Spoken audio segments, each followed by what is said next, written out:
এগুলো আমার ইনডোর প্লান্টের গাছ, বৃষ্টিতে দিয়ে রাখছিলাম। বৃষ্টিতে গাছের গ্রোথ খুব সুন্দর হয়।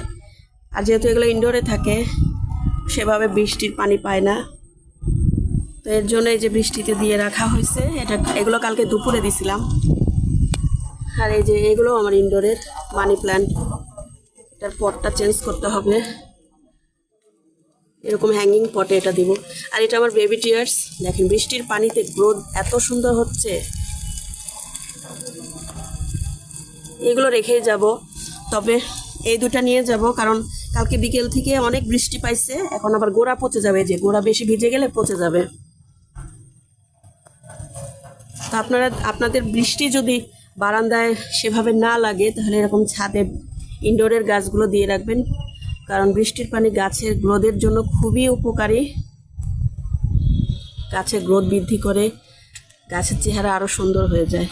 এখন এইগুলো আমি নিতে আসছি, বৃষ্টি হয়ে যাচ্ছে অনবরত, আরও 2-3 দিন থাকবে, এইগুলো পচে যাবে। আরও কিছু নিয়ে গেছি, আমার স্ট্রবেরি স্টিক বের হয়েছে অসংখ্য।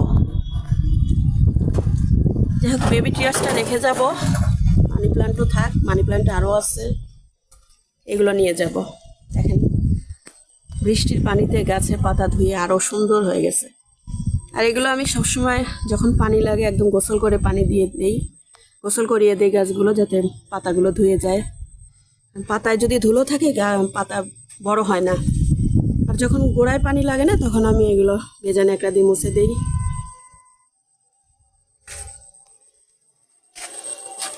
বৃষ্টি তো অনবরত হচ্ছে।